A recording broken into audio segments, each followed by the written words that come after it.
जय हिंद दोस्तों, कैसे हैं आप सभी। मैं सब इंस्पेक्टर काजल भारद्वाज स्वागत करती हूँ आप लोगों का इस चैनल पे। भाई मैंने ये सोचा है कि एक सीरीज़ हम लोग स्टार्ट करते हैं जिसमें आईपीसी वर्सेस बीएनएस रहेगा।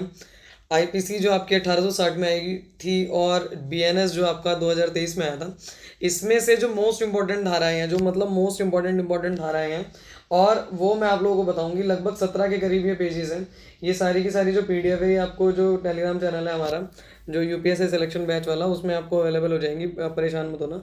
इसमें मैं मोस्ट इंपॉर्टेंट चीज़ें आप लोगों को बता के, और यही चीज़ें आप लोग रिवाइज कर लेना। एक छोटी सी डायरी ले लेना, उसके अंदर लिखते चले जाना, और डेली की डेली बस तुम्हें कुछ नहीं करना, सिर्फ तुम्हें ये वीडियो देखनी है और बार बार उस चीज़ को रिवाइज करते जाना है। मैं इसमें ज़्यादा डिटेल में नहीं समझाऊंगी, बहुत ज़्यादा पढ़ने की और बहुत ज़्यादा गहनता से अपने अंदर धारण करने की इनको ज़रूरत नहीं है। जब आप लोग यहाँ पे आएंगे, दरोगा बन जाएंगे, तो आप लोगों को ऑलरेडी ये सारी चीज़ें जो हैं वो पढ़ा दी जाएंगी, सब कुछ समझा दिया जाएगा। अभी फ़िलहाल के लिए, क्योंकि इतना ज़्यादा हम लोगों को नहीं पढ़ना है और बहुत शॉर्ट में क्रिस्प रखना है इसको, तो इसलिए हम इसको, ये जो सेशन है इसको स्टार्ट कर रहे हैं। और मैं आज इसमें जो मोस्ट इंपॉर्टेंट महिला संबंधित धाराएं हैं उनको ले रही हूँ। अगर मुझे इसका रिस्पॉन्स अच्छा लगा, क्योंकि देखो हमें भी मोटिवेशन की ज़रूरत होती है। अगर ऐसा लगता है कि बच्चा देख ही नहीं रहा है, तो फिर थोड़ा सा मोटिवेशन हम लोगों का भी डाउन होता है। तो अगर ये वीडियो मतलब सही चली और आप लोगों ने इसको देखा, प्यार किया, तो मैं ऐसी ही पूरी की पूरी सीरीज लेके आऊंगी जिसमें 2 घंटे के अंदर बीएनएस और आईपीसी का कंपैरिजन करके उसे खत्म करवा दूंगी। तो ये आज की सीरीज है, चलिए इसको शुरू करते हैं। ठीक है, अब मैं हो गई छोटी सी, क्योंकि मुझे देख के तुम्हें कोई फ़ायदा नहीं है। तुम बस इसको देखो। ठीक है, तो ये मैं चाहूँ तो मैं इसे हटा ही दूँ, इसको पूरा प्रॉपर तरीके से। अब देखो, आराम से समझो मेरी बात को। आज हम पढ़ेंगे महिला संबंधित धारा है। ठीक है, जितनी भी महिला संबंधित है, और ये मोस्ट इंपॉर्टेंट है बिल्कुल। ठीक है, देखो आर्टिकल 63 में यहाँ पे है बीएनएस और यहाँ है आपका आईपीसी। ये मोस्ट इंपॉर्टेंट महिला संबंधित धाराएं हैं, इनको आप लोग जरूर याद कर लेना। इस क्लास में से 100% एक क्वेश्चन तो फंसेगा ही फंसेगा। ठीक है, धारा 63 के अंदर है बलात्संग। ठीक है, यहाँ पे आर्टिकल 375 के अंदर है बलात्संग। ठीक है, इधर धारा 63, इधर धारा 375। उसके बाद 64 के अंदर है बलात्संग के लिए दंड, और धारा 376 में है बलात्संग के लिए दंड।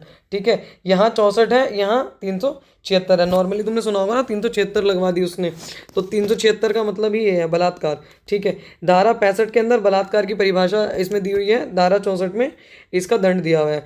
धारा 65 में है कतिपय मामलों में बलात्संग के लिए दंड। ठीक है, इसके अंदर धारा 76 3 भी आ जाएगी, मतलब 376 3 भी, और 376 का और खा। ठीक है, 12 वर्ष से कम आयु की स्त्री के साथ बलात्संग अगर करेगा कोई, तो वो सब कुछ, ये दोनों चीज़ें हैं, ये धारा 65 के अंदर आपको देखने को मिलेंगी। उसके बाद अगर हम आगे बढ़ते हैं, तो धारा 66 के अंदर है पीड़िता की मृत्यु, मतलब अगर उसके साथ इस तरीके से बलात्कार करना कि उसकी मृत्यु हो जाना। ठीक है, तो 376 का के अंदर था, और यहाँ पे धारा 66 है ये।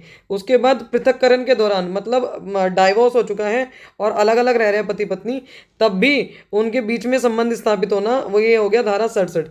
ठीक है, इसको कहते हैं 376 खा यहाँ पे आईपीसी में। धारा 68 का मतलब है प्राधिकार के बाहर किसी व्यक्ति के द्वारा मैथुन, मतलब उसका प्राधिकार नहीं बनता, तब भी उसने उसके साथ रेप करा या उसके साथ मतलब इंटीमेट हुआ है वो बंदा, तो वो आएगा धारा 68 के अंदर। ठीक है, धारा 70 के अंदर है सामूहिक बलात्संग, मतलब जो गैंग रेप जिसको कहते हैं। ये गैंग रेप इन तीनों धाराओं में होता था, 376 घा, 376 घा का, और 376 घा खा। ठीक है, इसके अंदर देखो, इसमें इसमें एक चीज़ और समझ लो।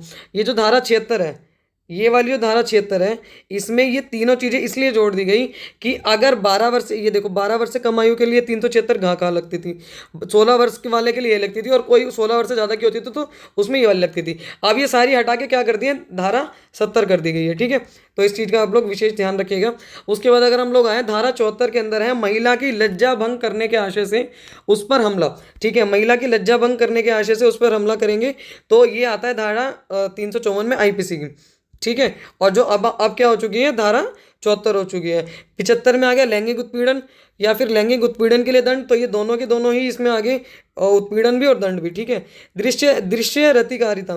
ठीक है, ये इसके अंदर है धारा 77 के अंदर, कि उसको देखना या परेशान करना उसको। धारा 78 में है उसका पीछा करना, लड़की का पीछा करना। धारा 69 में है शब्द अंग विक्षेप या कार्य जो किसी महिला की लज्जा या अनादर करने के आशय से किया जाए वो धारा 69 के अंदर आता है, और वो वैसे धारा 509 में था। उसके बाद धारा 80 में आती है आपकी दहेज मृत्यु। ठीक है, धारा 80 में आती है आपकी दहेज मृत्यु मृत्यु और ये वैसे क्या है 3/304 ख। ठीक है, उसके बाद अगर हम 81 में आ जाते हैं, विधि पूर्ण विवाह की प्रवंचना से विश्वास उत्प्रेरित करने वाले पुरुष द्वारा कारित सहवास। ठीक है, मतलब उसने कहा कि मैं तुम्हारे से ब्याह करूंगा, उस महिला से ब्याह करूंगा, परंतु उसने नहीं करा। ठीक है, और विवाह करने के बाद उसको प्रवंचना देकर विश्वास करके प्रोत्साहित करने वाले पुरुष द्वारा सहवास, मतलब उसके साथ रहने लग गया, लिव इन रिलेशनशिप वाला टाइप समझ सकते हो तुम इसको। ठीक है, धारा 82 हो जाएगा, पति या पत्नी के जीवन काल में पुनः विवाह करना। मतलब ए ने बी से शादी कर ली, ठीक है, और बी के होते हुए सी से भी शादी करने की सोच रहा है, हरामखोर है। ठीक है, तो ए को दंड मिलेगा। आर्टिकल 85 में क्या है, किसी महिला के पति या नातेदार के द्वारा उसके प्रति क्रूरता करना, ये जैसे वो लगवा देती हैं आजकल महिलाएं। 498 घरेलू हिंसा। आर्टिकल 85 498 जो घरेलू हिंसा वाला जो वो है वो क्या बन चुका है, आर्टिकल 85 बन चुका है। ठीक है, उसके बाद अगर हम लोग आगे चलते हैं, आर्टिकल 86 क्रूरता की परिभाषा। ठीक है, 498 का स्पष्टीकरण। देखो जो नॉर्मली 498 है ना, ये मोस्ट इंपॉर्टेंट है तुम्हारे लिए। ठीक है, ये वाला थोड़ा सा अच्छे से लिख लेना, ऐसे क्वेश्चन आ सकता है कि घरेलू हिंसा 498 आईपीसी अब परिवर्तित होकर बीएनएस में किस में कन्वर्ट हो चुकी है। ठीक है, तो ये आप लोगों का आ सकता है, इसको अच्छे से कर लेना आप लोग। ठीक, उसके बाद अगर हम बात करें 88 में क्या है, गर्भपात कारित करना। ठीक है, वो अब कहाँ पे हो चुका है, 312 में हो चुका है। आर्टिकल 89 किसी महिला की सम्मति के बिना गर्भपात कारित कराना, ये करना नहीं होगा, एक तरीके से कारित कराना होगा कि उसको नहीं पता और उसका गर्भपात कारित करा दिया गया। जैसे ए अपनी बीवी को ले गया कि चलो तुम्हारा ना एक बार सेक्स डिटर्मिनेशन कराएंगे कि लड़का है या लड़की है। उसको पता चल गया कि भैया इसके पेट में तो लड़की है, बी के पेट में लड़की है। उसके बाद ए दोबारा से एक बार और बी को लेके गया और उसने कहा कि वैसे नॉर्मल चेकअप कराने जा रहे हैं, और डॉक्टर को दे दिए पैसे कि जो लड़की है ना इसको मरवा देना। तो ये किसके अंतर्गत आएगा, धारा 89 आर्टिकल 89 के अंतर्गत आएगा। ठीक है, आर्टिकल 90 के अंतर्गत अगर गर्भपात कराया जा रहा है, जैसे ए ने बी का गर्भपात कराया, 89 में क्या कराया, गर्भपात करा दिया, सबसे पहले तो ये 89 का दंड इसको मिलेगा। उसके बाद बी का करवाया ना इसने, उसके बाद अगर ये बी मर गई, बच्चा तो मरा ही, लड़की तो मरी गई गर्भपात कारित के कराने के दौरान, उसके बाद ये भी मर गई, तो ये आर्टिकल 90 का भी उल्लंघन इसने कराया, मतलब धारा 90 का भी इसने अपराध किया है। आर्टिकल 91 पे आते हैं। देखो आर्टिकल 91 कह रहा है कि शिशु का जीवित पैदा होने रोकने या जन्म के पश्चात उस, जैसे ए की शादी जो है वो बी से हुई थी। ठीक है, अब बी ने अपनी लड़की को मरने नहीं दिया और कोई सी लड़की जो है वो पैदा हो गई, उसके बाद इसका जन्म होने के बाद इसको परेशान करना या इसका जन्म होने ही ना देना या फिर इसको जन्म होने के बाद मरवा देना, ये कौन सा अपराध है, आर्टिकल 91 का, मतलब धारा 91। मैं बार बार आर्टिकल बोल रही हूँ, आप लोग समझ जाना। ठीक है,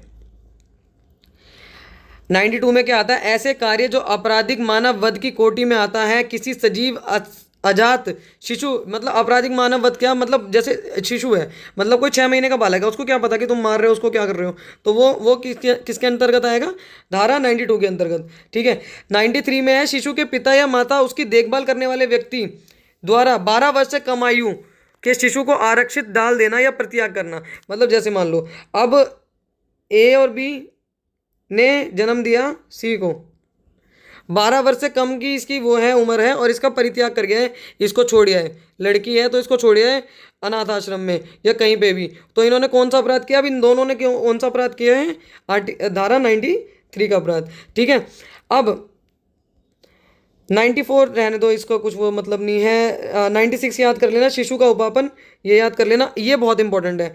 आपराधिक मानव वध, ये बहुत इंपॉर्टेंट है। अब इसके बाद जो है वो संज्ञेय अपराध वाली धारा जो है आप लोगों की शुरू हो जाएंगी।